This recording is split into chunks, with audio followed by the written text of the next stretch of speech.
And the director of the documentary, Richie Elson, joins us. Welcome. It's nice to have you here. I should say welcome back. Is this kind of surreal for you in a way that you were interned here back in the late 90s, early 2000s? Exactly, yeah, kind of full circle for me. This was my very first production internship when I was first really starting to get into all this stuff. My freshman year of college, came here, I think it was summer of '99. Yeah, and it's great to be back. And so you lived here for a number of years in the Beekmantown area, and that's because your dad worked as a corrections officer at Dannemora for a number of years. Exactly. My dad was transferred up, worked downstate originally at Greenhaven, and then was transferred up here. I was in third grade at the time, and yeah, lived in Beekmantown ever since. My dad worked at Clinton for 15 years before retiring in 2003. And yeah, I have nothing but great memories of the North Country. Great to be back. So you work now as an independent filmmaker and in production in Los Angeles. Is that part of the reason you decided to make the documentary, because you were a filmmaker and you looked at this and you said, that's a great story to tell? Absolutely. I mean, I was definitely, from the moment I heard about the escape, I followed it extremely closely from day one, followed all through the 23 days of the manhunt, pretty much became almost obsessed with it. Couldn't believe it was happening in the place I grew up. And I knew the story had to be told. I saw even right from the beginning the way it was affecting my dad, who had been out of corrections for over a decade. And so I could only imagine the effect it was having on the active COs that were still working there.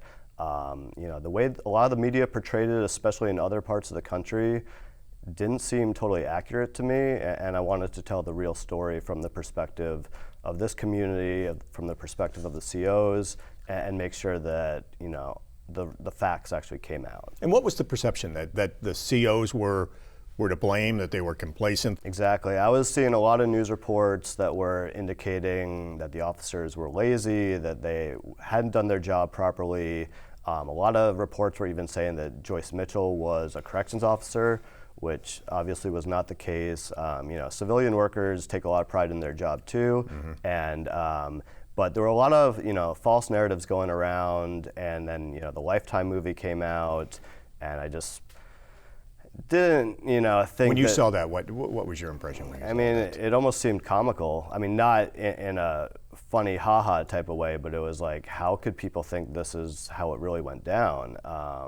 It just put the people in this area in such a bad light, the officers, everything, and it glorified the escape, it glorified the seduction, and, you know, I had already planned on making this before that even got released, but again, when that came out, and then when the Showtime series came out, which was a big improvement from that, but still a lot of false narratives going around, did not portray the COs in a positive way, and my mission became to tell their side of the story and to really represent them in the best light possible. And during all of this, and even after, they really couldn't tell their story because they weren't allowed to speak. If they spoke about what was happening within the prison, they risked losing their jobs, their pensions. So really, they couldn't speak at all. Exactly. So yeah, when you're currently employed by the state, you're not allowed to talk to media,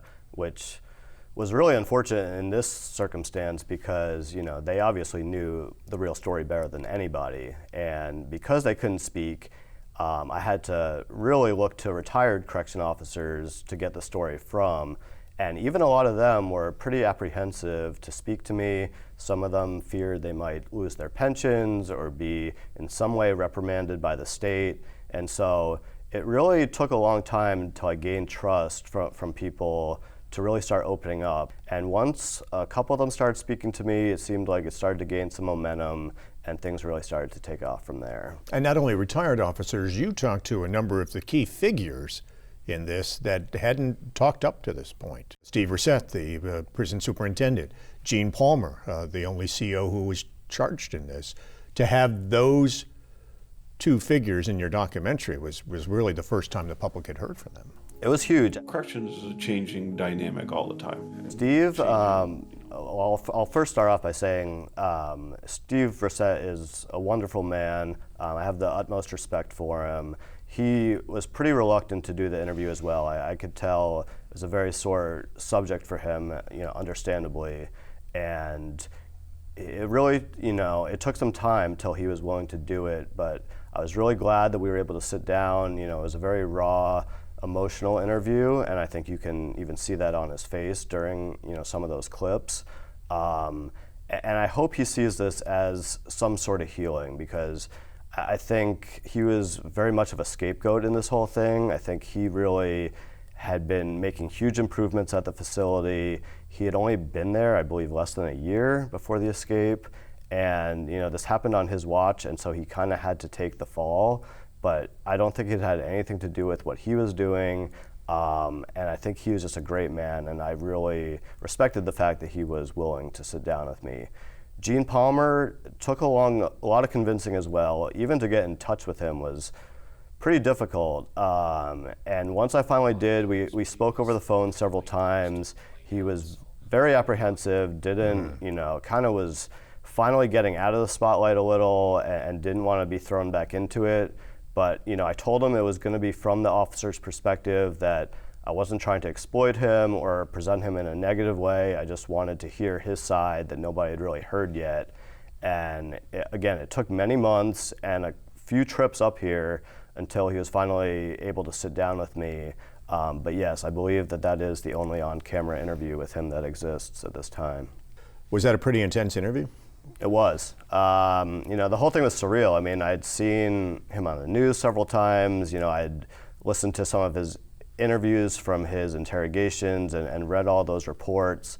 And, to sit down with him was pretty crazy. I definitely felt like he came across as very human to me, and that he, wanted to put his side out there. Again, he was there were definitely some subjects that he said going in would be kind of off limits. He didn't really want to go too much into the details of everything. He wanted to talk more about his role at the facility, the role of correction officers in general. Again, I do respect him as well. I know he may not have the best reputation in the community here now, which is also understandable, but I think he obviously did things wrong and was lax on the job, but he had a great reputation for years as a correction officer. My dad had worked with him for a long time and had really only good memories of him, really being a team player, being somebody that would find a lot of contraband and was always there to have the backs of other officers. And I guess somewhere along the way, he maybe became a little too lax on the job, and we all know how it turned out. I also felt like in the Showtime series, it almost portrayed he and Joyce Mitchell as friends, and I definitely did not get that impression from speaking to him. The way he presented it, he had several complaints personally about Joyce Mitchell, her demeanor, her dress code. He even tried to warn her that she was not doing the right things. So again, that's how he presented it. And I can only go by what I was told by him. And you mentioned he complained about Joyce Mitchell, about getting too close to the prisoners, about the way she dressed. Steve Racette said that those complaints were passed on to Albany, but that nothing was ever done about it. Exactly. Steve made it very clear, once something's kind of forwarded to Albany, it's really out of the facility's hands. Albany kind of has final say on everything, including the lockdown, which was also requested by Mr. Racette.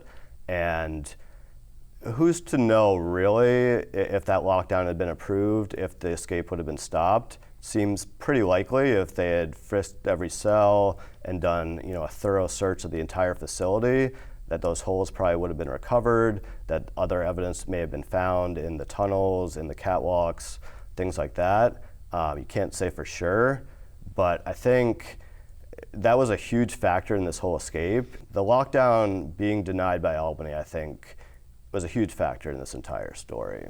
Now, for folks who couldn't make it out to the screening, there are streaming services. They can also purchase it. How can they get a copy of it? Yeah, so the movie is available for purchase and rental on streaming platforms like iTunes, Google Play, many others. Also available on Blu-ray and DVD.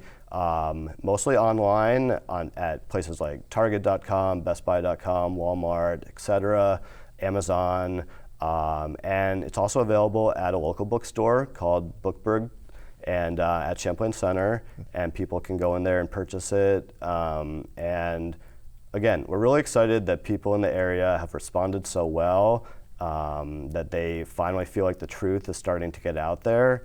And my hopes are that, this just keeps the conversation going and keeps people kind of digging a little deeper, seeing what the truths are and corrections and what those guys have and women have to deal with every day. And I think they deserve our utmost respect. Richie Elson, thank you very much for taking the time to be with us. We appreciate it. Thank you, Tom. I appreciate it.